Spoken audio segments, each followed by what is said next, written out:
We also have with us on the broadcast Ambassador Bhaswati Mukherjee and Major General Dhruv Katoch. Let me bring in Ambassador Mukherjee. Ambassador Mukherjee, we're now learning from our sources that 95% of disengagement is complete at Depsang and Demchok, but there will continue to be a process of physical as well as UAV verification that will be complete by tomorrow. Your first thoughts on the pace at which the disengagement is moving, ma'am? Devika, and through you, I wish all the listeners a very happy Dhantera and Diwali. I am very pleased that this is going on now in a coordinated manner, phased but simultaneous. I understand that from next week there will be patrolling by each side to ensure that that there is peace and calm and the troops remain where they have disengaged. This will be done through physical patrolling as well as by unmanned, what we call drones. The whole issue here is, Devika, this is an excellent development. But when you are in a situation where you know that the enemy, despite a change of heart, so-called, wants you to remain as a sub-regional power, we have to continue to be vigilant. As they say, a leopard never changes its spots. We have to make sure that we are not lulled, as we often are. This is a very Indian thing. We are always lulled into complacency. Okay, now they've become good boys. Now they want to be friends with us, etc.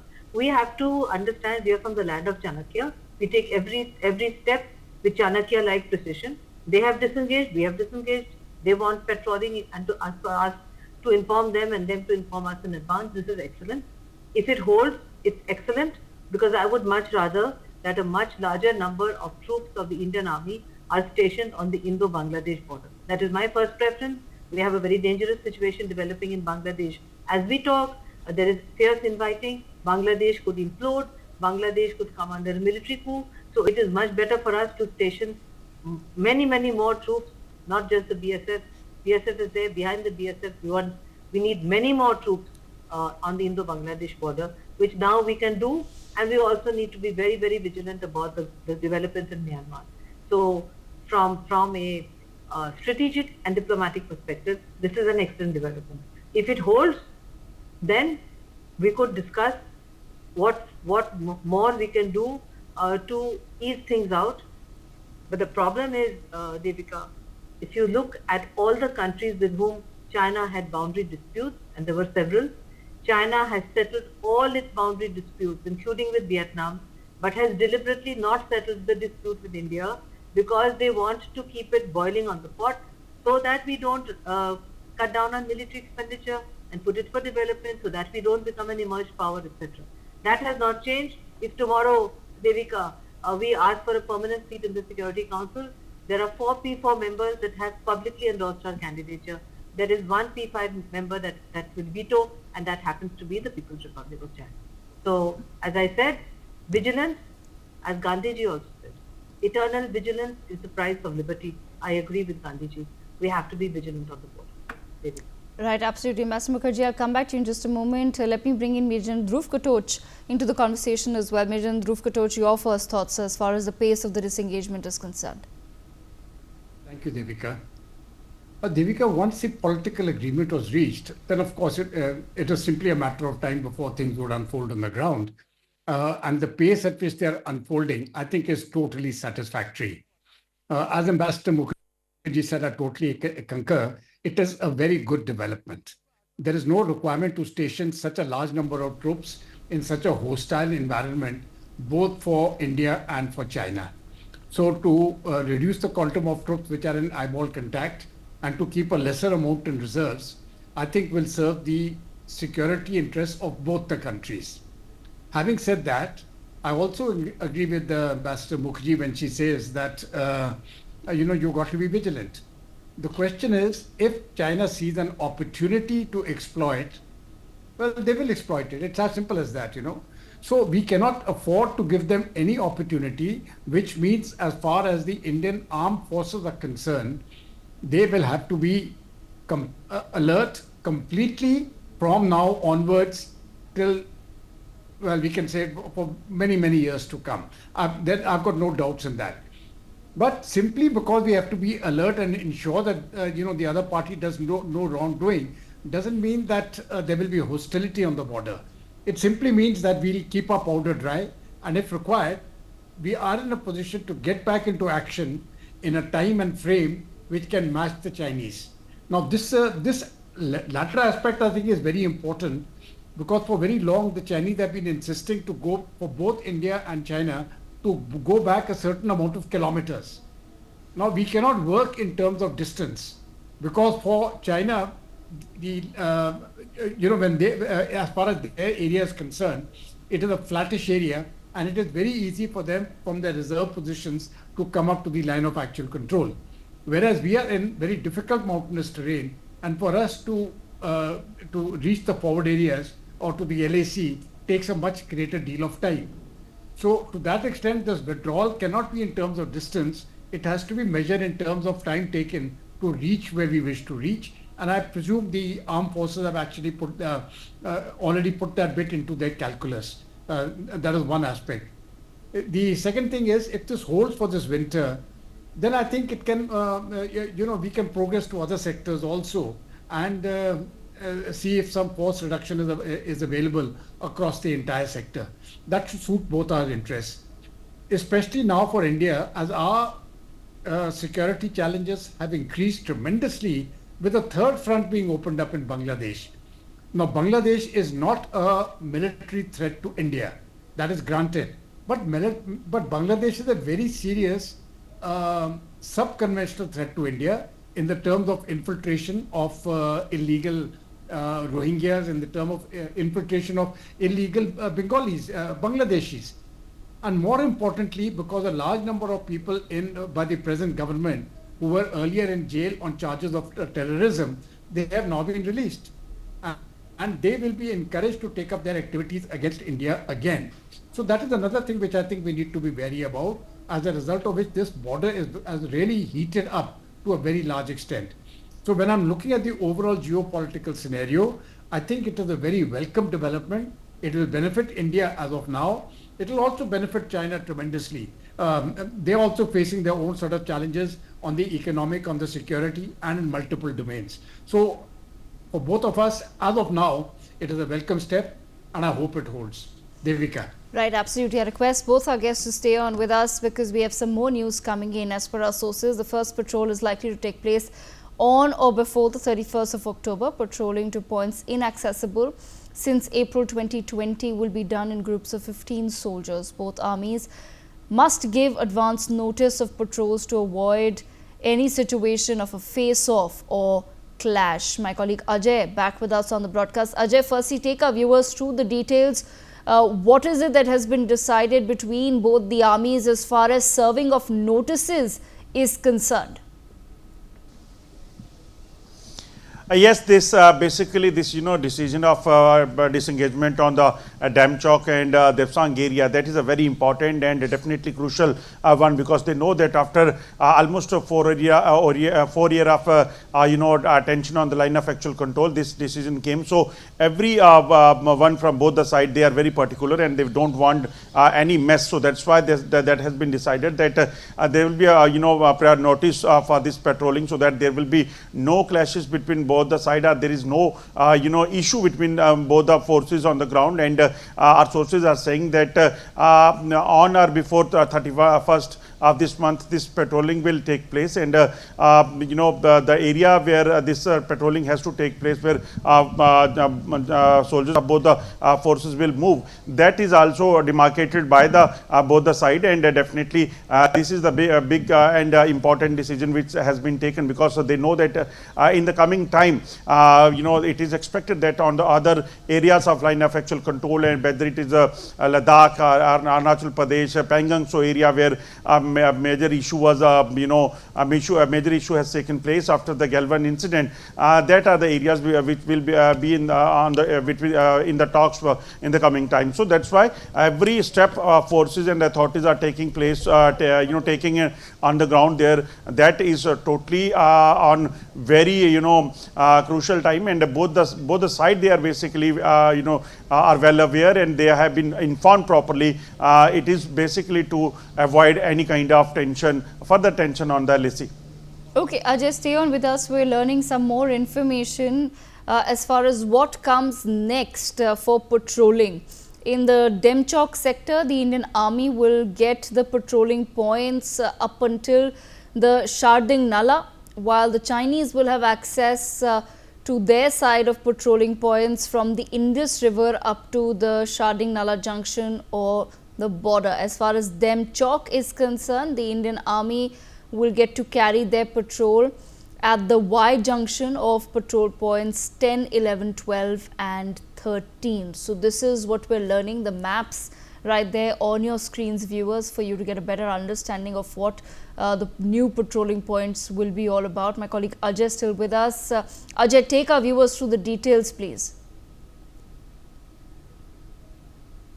That, as I told you, that both the sides basically they don't want more or further tension on the line of actual control, which is definitely going to be normalized in next few days, because this is the very big decision of both the sides, and that's why this is also going to lead to further this normalization on the other sides of the line of actual control as well. So that's why as I told you that areas has been demarked by the authorities that where both the forces will they carry out patrols over there, and these are the previously patrolled areas. So the same areas that has been demarcated, and this is going to help the both the forces and both the sides to be normalize things in the on the ground, and no doubt that this patrolling is going to take place as per the plan and as per the map which has been provided to both the sides.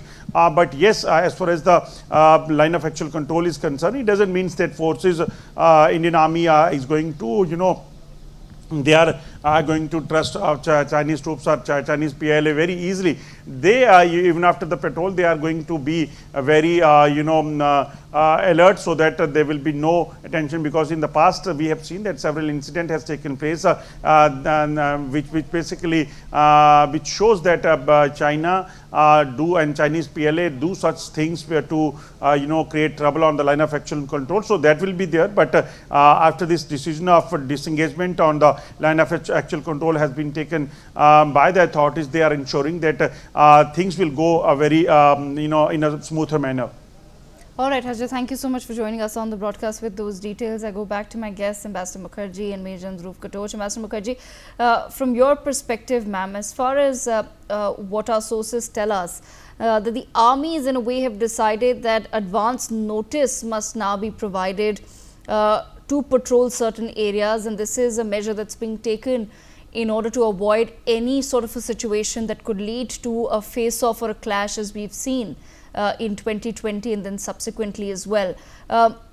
What is it that India then also needs to be cautious about as far as these agreements with China are concerned? First of all, it would appear from what your colleague has informed us that we've basically gone back almost to the pre-2020 positions. Giving advance notice of patrolling is standard operating procedure for the Indian Army. We always do that. We have done it on the line of control earlier. What happened was that in 2020, attempt was made by the Chinese to encroach on our territory and annex it. There was hand-to-hand fighting and pushing. One of our officers got killed, etc. So under those circumstances, given the background, given the fact that the Chinese still say that Arunachal Pradesh is part of Tibet and is not an integral part of India, given the fact that China does not believe in a one India policy, although we believe in a one China policy, again a non-reciprocal relationship, we have to continue to be vigilant. It would appear to me, however, that the top leadership of PRC have for the moment decided that they don't want so many open fronts. They have a lot of fronts. Their economy is not doing well, and they are extremely concerned also by the fact that their neighbors, apart from India, who were otherwise hesitant to take them on, like Philippines, etc., they have, many of their neighbors have tried to stand up to them. ASEAN has members have tried to stand up to them. India is now playing an important role in ASEAN. So maybe from Xi Jinping's perspective, Particularly if he wants to focus only on the Taiwan issue, he may want to have disengagement here to prepare the PLA for other incursions. But there is one important thing also that this has taught the Chinese from 2020 to 2024. The Indian army is a battle-hardened army. We have unfortunately had to use our armed forces since independence to protect our territorial integrity. That is not the case with the Chinese. The PLA, many of the PLA soldiers are very young and untried. Clearly, in a conventional war, the Indian army will give back as much as Chinese try to give us. This is something also that the Chinese leadership must have understood, because it was like with the Chinese arrogance, they thought they could just, like in 62, walk in and annex our territory. In the new India of 2024, that is not possible. That lesson definitely, Devika, has gone home, and that augurs well, because as General Katot said, we have a very alarming situation on the Bangladesh border. There are very many developments happening in Myanmar which could impact the security of the northeast. We have lost a leader in Bangladesh who had helped us to bring peace and tranquility on the border with Bangladesh. That is no longer the situation. So we really need to move many more troops of the Indian Army to the India-Bangladesh border. This development augurs well for that, particularly if it holds. To make it hold, we have to make sure that we don't give them any opportunity to creep in, like for instance, when the climate conditions are good, not in winter, but when spring sets in, etc. This is a long process, Devika, and when you are dealing with a very unreliable neighbor who is determined to push you down by whatever means they can, we have to continue to be vigilant, Devika. Right, absolutely. Mir Dhruv Katot, bringing you back into the conversation. So I want to understand from you, as far as the blockade from 2020 is concerned, China had blockaded India at six exact points, of which we're now learning, of course, in Depsang and Demchok, beyond the de-escalation, or rather the disengagement, some sort of a patrolling agreement has also the two nations have come up with one. Your thoughts on the same? The fact that the four other places which were blockaded by China, they remain to be buffer zones. But as far as Depsang and Demchok are concerned, we are looking at not only disengagement but also some form of coordinated patrolling. Devika, when we look at the LAC, there has been always, a huge piece of land in between, which was only patrolled, but where there was, there was no troops positioned there, and there were no structures built there either. Now, in 2020, actually, the problem started because the Chinese built some structures there. They were temporary structures, all right, but the question was they built them, and in the process of getting rid of them, the clash took place between both the forces, where we lost our commanding officer plus 20 Jawans, and the Chinese, I believe, suffered very heavy losses too. So this time what has happened now, those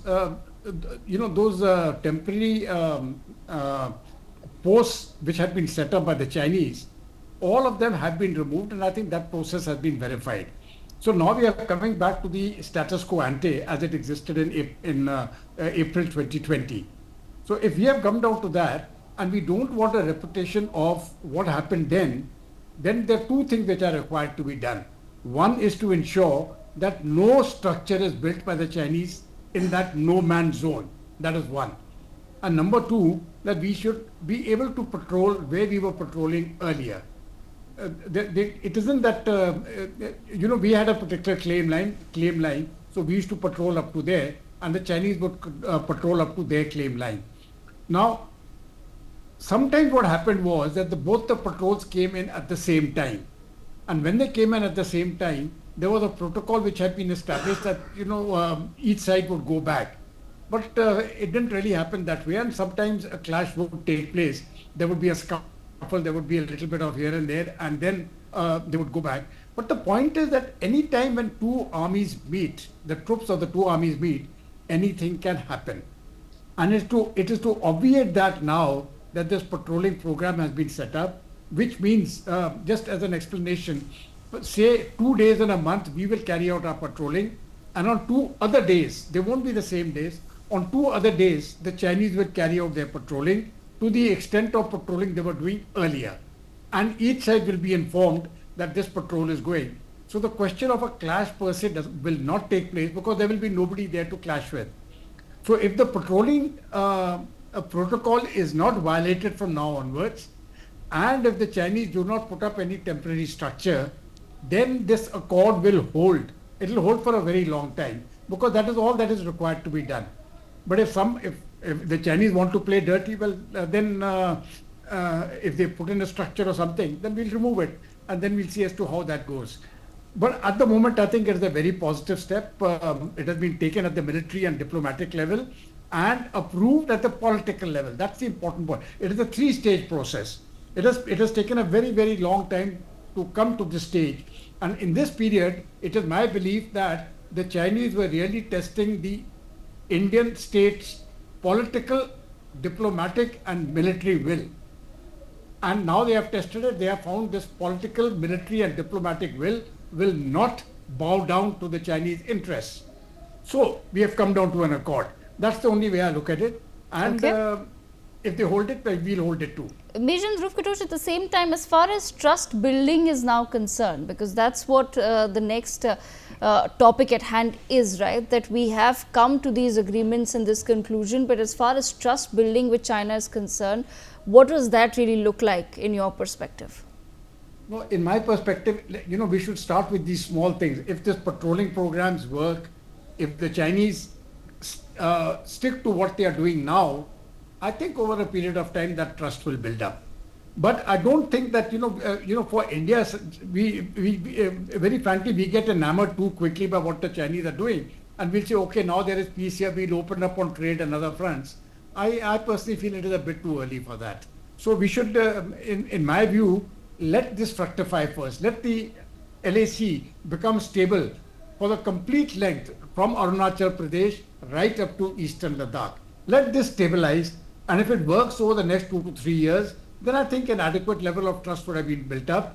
And we have to keep monitoring the location where the Chinese keep their reserves.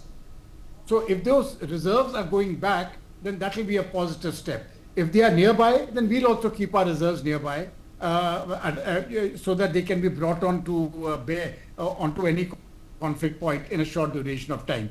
But if the Chinese actually pull back completely, then I think that will be furthering the trust level and the confidence level between the two countries. India will also mirror that, will also reflect that reduction in troops from its side. Devki. Yes, Ambassador Mukherjee, I leave the last word with you, ma'am. I want to understand, what do you think has then prompted China in the current geopolitical circumstances to actually take some of these steps forward with India? Yes, it's been a long drawn process of military as well as diplomatic talks and persuasion from both sides. But what do you think has prompted the Chinese political class to really take the suggestions forward proactively this time? It would appear to me, Devika, that first of all, the Chinese economy is not doing very well. So that's one major point. Their so-called BRI is not doing well. On the other hand, they are vulnerable on many sectors, whether it's South China Sea, Indo-Pacific, their current relationship with the Americans, and of course, an extremely unfortunate bilateral relationship with their biggest neighbor, India. In addition, they have been regularly trying to bully the Taiwanese by aggressive patrolling around the island, etc. I think that the Chinese wanted breathing space, and also given the fact that the way the developments in Ukraine are proceeding, and the fact that BRICS now seems to have three very important members, that's Russian Federation, China and India.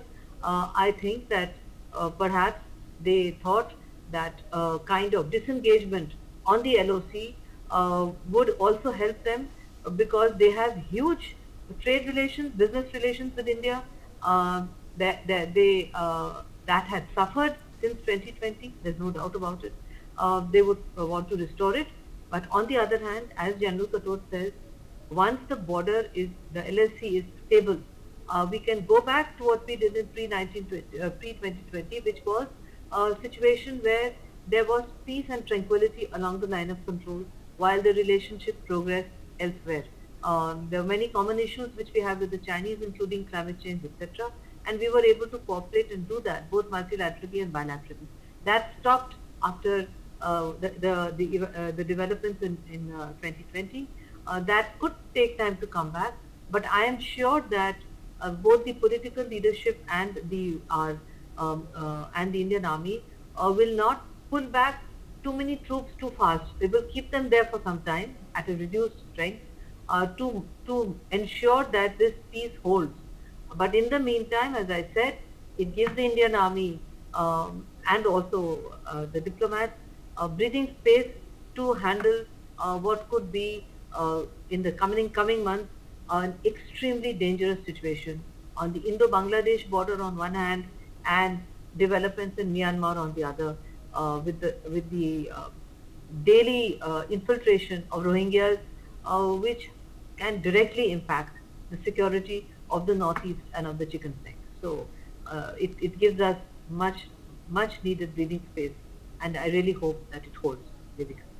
For more such videos, subscribe to the NewsX YouTube channel, hit the bell icon.